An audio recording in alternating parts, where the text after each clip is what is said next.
प्रधानमंत्री नरेंद्र मोदी आज G7 शिखर सम्मेलन में शामिल होने वाले हैं। फ्रांस के एवियन में आयोजित हो रहा है G7 सम्मेलन। आज और कल G7 समिट में भाग लेंगे प्रधानमंत्री। 18 जून को पेरिस में विवाटेक सम्मेलन में भी शामिल होंगे।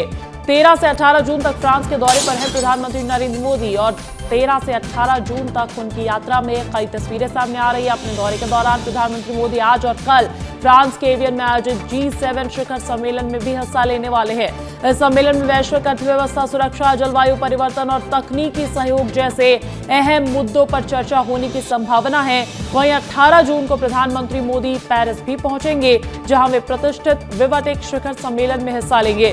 प्रधानमंत्री का यह दौरा भारत और फ्रांस के बीच रणनीतिक साझेदारी को और मजबूत करने की दिशा में महत्वपूर्ण बताया जा रहा है। तस्वीरें लगातार मिल रही हैं और इसी कड़ी में आज G7 में हिस्सा लेने की भी खबर सामने आ रही है। अधिक जानकारी देने के लिए अमृत तिवारी मेरे साथ दिल्ली से लाइव जुड़ चुके हैं। अमृत, प्रधानमंत्री मोदी आज G7 शिखर सम्मेलन में पहुंचने वाले हैं। मुख्य तौर पर जो विदेश दौरा था उनका G7 में शामिल होने के लिए ही था।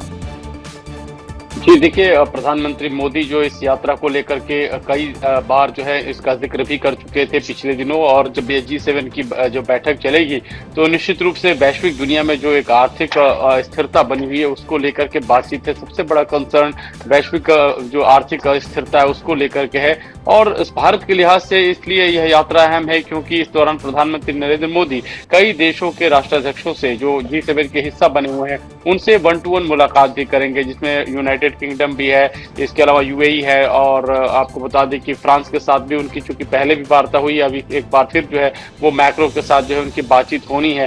तो इन बातचीत में न सिर्फ जलवायु परिवर्तन और रक्षा सहयोग, इवन की जो टेक्नोलॉजी ट्रांसफर है, उन सारे मुद्दों पर जो है बातचीत होगी, और वैश्विक दुनिया में जो आर्थिक उथल पुथल है किस तरह से एक ऐसा ब्रिज बनाया जाए जहां से इन संकटों को जो है इन संकटों का हल निकाला जाए, क्योंकि बहुत सारे ऐसे वैश्विक डायमेंशन है जिसमें स्थितियां जो है पेचीदा बन जाती है। जैसे काफी समय से यूक्रेन और रशिया वॉर के चलते बनी, अब मिडिल ईस्ट और वेस्ट एशिया में जो तनाव बना उसके चलते परिस्थितियां बनी, उसके हिसाब से तो आने वाले दिनों में किस तरह से डील किया जाए और तमाम जो देश है वो व्यापारिक सहयोग किस तरह से आगे बढ़ाए, उनको लेकर के यहाँ पे बातचीत होगी। और भारत जो अपने हितों को लेकर के लगातार कई देशों से जो बातचीत करता रहा, खासतौर यूरोप के साथ फ्री ट्रेड एग्रीमेंट है, तो उन यूरोपीय देशों के साथ फ्री ट्रेड एग्रीमेंट को किस तरह से आगे बढ़ाया जाए ताकि दोनों अगर कहा जाए पक्षों को लाभ हो, इस दिशा में जो है व्यापक बातचीत प्रधानमंत्री नरेंद्र मोदी की अलग अलग राष्ट्राध्यक्षों से होने वाली है। बिल्कुल, और जैसा कि आप जानकारी दे रहे हैं कि लगातार वैश्विक संकटों से जूझ रहे हैं कई देश और उनका असर भी सभी देशों पर ही पड़ता है, और ऐसे में G7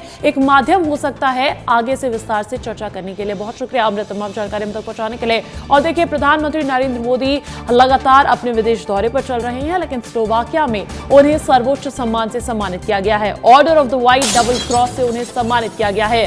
स्लोवाकिया का सर्वोच्च सम्मान यह बताया जाता है, इससे नवाजे गए हैं भारतीय प्रधानमंत्री और राष्ट्रपति पीटर ने ब्रातिस्लावा में उन्हें सम्मानित किया है। विदेशी देशों से प्रधानमंत्री को 33वां अंतर्राष्ट्रीय सम्मान प्राप्त हुआ है।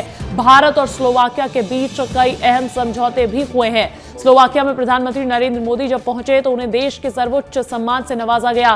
स्लोवाकिया के सर्वोच्च नागरिक सम्मान order of the white double cross first class से भारतीय प्रधानमंत्री को सम्मानित किया गया है। स्लोवाकिया के राष्ट्रपति पीटर पेलेग्रिनी ने ब्रातिस्लावा में सम्मान दिया, और ये किसी विदेशी देश की ओर से प्रधानमंत्री मोदी को मिलने वाला 33वां अंतर्राष्ट्रीय सम्मान है। इस मौके पर भारत और स्लोवाकिया के बीच मजबूत होते द्विपक्षीय संबंधों और रणनीतिक साझेदारी का महत्वपूर्ण प्रतीक भी इसे बताया गया।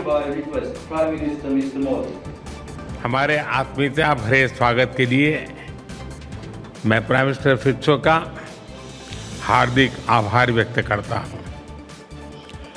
वे अनुभवी लीडर होने के साथ साथ भारत के सच्चे मित्र हैं। भारत स्लोवाकिया संबंधों को नई ऊंचाई तक पहुंचाने में उनकी मित्रता और अटूट प्रतिबद्धता का विशेष महत्व रहा है। मुझे खुशी है कि आज उनसे मिलकर मुझे हमारे संबंधों में एक ऐतिहासिक पल के साक्षी बनने का सुअवसर मिला है।